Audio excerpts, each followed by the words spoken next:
आगे पढ़ते हैं अवयव की कोटि। इसको समझते हैं कोटि होता क्या है। जैसे इसमें लिखा है देखो, एम पंक्तियों तथा एन स्तंभों वाले, एम पंक्तियों तथा एन स्तंभों वाले किसी अवयव को एम गुणा एन कोटि का अवयव या केवल एम गुणा एन अवयव कहते हैं। तो यहां समझते हैं, देखो ये कोटि होता क्या है। जैसे समझते हैं, पंक्ति को एम से दर्शाते हैं और स्तंभ को एन से। इसको ध्यान देना, पंक्ति किसे दर्शाते हैं, एम से, और स्तंभ को किसे दर्शाते हैं, एन से। स्मॉल लेटर याद रखना, छोटे अक्षरों में इस प्रकार इसको लिखना है, बड़े अक्षर में नहीं लिखना, नहीं तो गलत हो जाएगा। अगर इसको बड़े अक्षरों में ऐसे लिखोगे तो ये गलत हो जाएगा। तो इसको बोलते हैं एम गुणा एन अवयव कहते हैं। देखिए समझते हैं, जैसे पिछले बार मैंने लिखा था, इसके पहले लिखा था ए बराबर, ये लिखा 1 2 3 4 5 6, बड़ा वाला ही ब्रैकेट लगाना है पोस्टर। तो यहां समझते देखो, मैं बताया था, याद रखना पहले पंक्ति फिर स्तंभ। तो देखो एम माने पंक्ति, तो पहले पंक्ति फिर स्तंभ को लिखना है, तो पंक्ति गुणा स्तंभ। तो पंक्ति पहले ही बता चुका, पंक्ति में लाइन, ये पहला लाइन और ये दूसरा लाइन। तो देखो ये पहला पंक्ति और ये दूसरा पंक्ति, तो एक और एक कितना हो गया, 2। अगर 3 पंक्ति रहता तो यहाँ 3 लिखते, ये पहला पंक्ति ये दूसरा पंक्ति, 2 लाइन हुआ तो 2 लिखना है। उसके बाद स्तंभ को लिखना है, इसका मतलब खंभा। तो देखो पहला खंभा, दूसरा खंभा, तीसरा खंभा, तो 3 को यहाँ लिखोगे। ठीक है, ध्यान देना, पहले किसको लिखना है, पंक्ति को। ये पहला पंक्ति दूसरा पंक्ति, यहाँ क्या लिखना है, 2, यहाँ पर लिखना है 2, फिर लिखना है ये पहला खंभा, दूसरा खंभा, तीसरा खंभा, यहाँ लिखना है 3। तो ये क्या हो गया, 2 गुणा 3 कोटि का अवयव है। ये किस कोटि का अवयव है, 2 गुणा 3 कोटि का ये अवयव है। इसको ऐसे दर्शाते हैं, और ए बराबर, जैसे ये पहला अवयव है, याद रखना, 1 अवयव है, 2 अवयव है, 3 अवयव है, 4 अवयव है, 5 अवयव है, 6 अवयव है।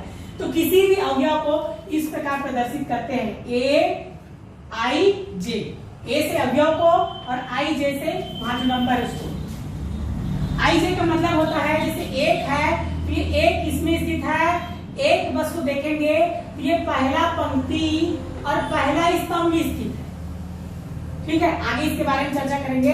ये हो जाएगा 1 गुणा 1, इस प्रकार इसको दर्शाते हैं, इसको लिखे हैं। इसको समझते देखो, पंक्ति इसमें कितना आया था, 2, स्तंभ कितना है, 3, तो 2 गुणा 3 करना, 2 3 कितना हो गया, 6। तो याद रखना, कोटि को अगर हम पंक्ति और स्तंभ को गुणा करेंगे, जितना उत्तर आएगा वही उसका अवयव होता है। तो देख लेना 6 आया है, 1 2 3 4 5 6 अवयव इसमें है। आगे नोट इसमें ध्यान देना है।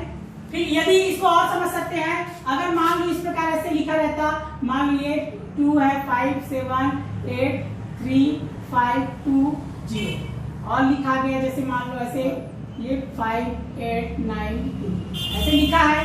तो ध्यान से इसमें देखना इसका कोटि कैसे होगा। तो ध्यान देना, पहले पंक्ति, तो पंक्ति कितना हुआ, पहला पंक्ति, दूसरा पंक्ति, तीसरा पंक्ति, तो यहाँ पर क्या जाएगा, 3। उसके बाद ध्यान देना, स्तंभ को ध्यान देना, पहला स्तंभ, दूसरा स्तंभ, तीसरा स्तंभ, चौथा स्तंभ, ये क्या हो जाएगा, 3 गुणा 4 कोटि का अवयव है।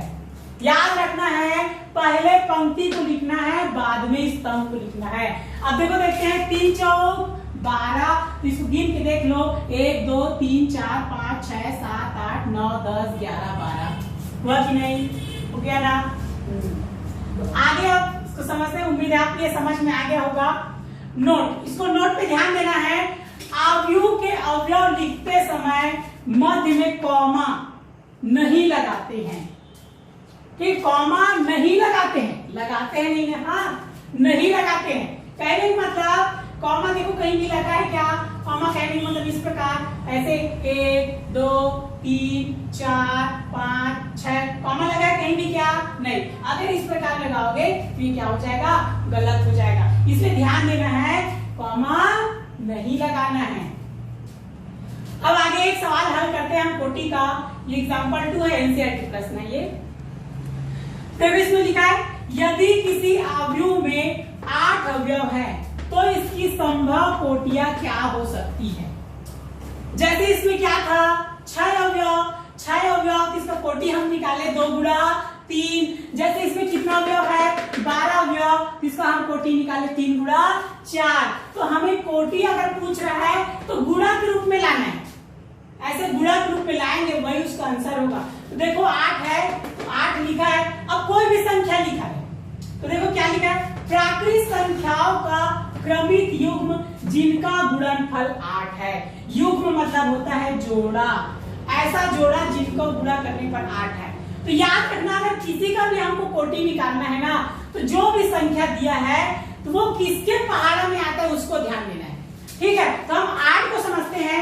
8 देखो 1 के पहाड़ा में आता है, 1 अट्ठे 8, 2 के पहाड़ा में आता है 2 चौक 8, 3 के पहाड़ में 8 आता है क्या, 3 दूनी 8 होता है नहीं, उसको छोड़ देना है। लेकिन 4 के पहाड़ में आता है 4 दूनी 8, 5 के पहाड़ में 8 आता है क्या, 5 दूनी 8 नहीं आता तो 5 को छोड़ देना है। 6 के पहाड़ में 8 आता है क्या, 6 दूनी 8 नहीं आता, उसको छोड़ देना है। 7 के पहाड़ में 8 आता है क्या, 7 दूनी 8 नहीं आता तो उसको छोड़ देना। लेकिन 8 के पहाड़ में आता है 8 तो 8 एकम 8। ऐसे अगर क्रम से आप देखेंगे तो जिसके भी पहाड़ा में आएगा वो संख्या वो सब उसका संभव कोटि होगा।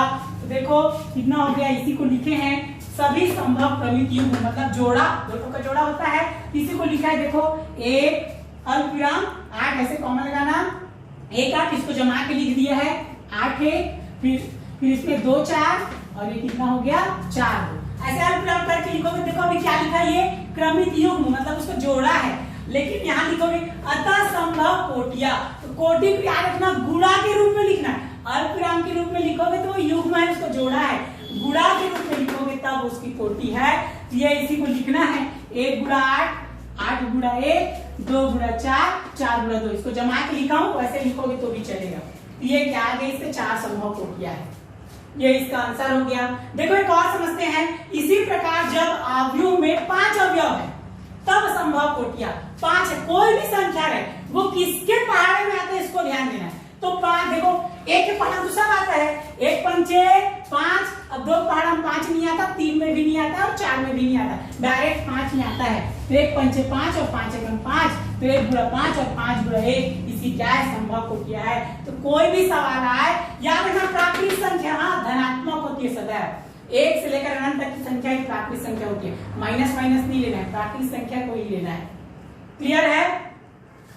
तो उम्मीद है आपको आज का चैप्टर समझ में आया होगा, इतना अवयव समझ में आ गया होगा। आपको अगर कुछ चीज समझ नहीं आए तो आप हमसे व्हाट्सएप के जरिए संपर्क कर सकते हैं, या फिर हम आपको लगातार इसी प्रकार का वीडियो प्रोवाइड कराएंगे। क्योंकि वीडियो इस प्रकार हम YouTube के द्वारा आपको पहुंचाएंगे YouTube के माध्यम से। इससे आपको क्या फायदा होगा, अगर ऑनलाइन डायरेक्ट यदि आप पढ़ोगे, जैसे वेबएक्स हो गया, जियो मीट, जूम, इनसे अगर आप पढ़ोगे तो उससे क्या होगा, मैं खुद अनुभव किया हूँ। 12वीं के क्लास अटेंड कर रहा था, 3 मिनट का वीडियो अटेंड किया, 2 मिनट फिर बीच में नेटवर्क गैप हो गया तो मेरा 2 मिनट का चला गया, बाद में फिर मुझे समझ में नहीं आया।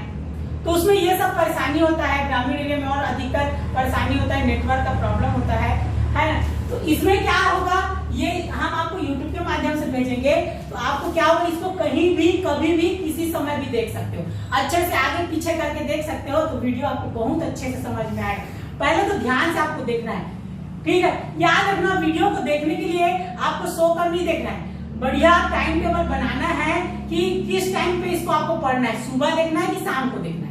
तो सुबह अगर टाइम बना लिए, कोई भी टाइम सुबह 7 बजे 8 बजे टाइम टेबल बनाए तो उस टाइम में बढ़िया कॉपी पेन लेकर अलग से गणित का एक कॉपी बढ़िया बनाना है और उसमें फिर वीडियो को ऑन करना और फिर उसको समझना, और उसके बाद समझकर इस टाइप का सवाल आपको और भी सॉल्व करने हैं। और सॉल्व करने के पश्चात आपको मेरे पर्सनल नंबर, व्हाट्सएप नंबर पर उसको क्या करना है, भेजना है, ताकि मैं उसको चेक करके आपको आगे भेज सकूं। धन्यवाद।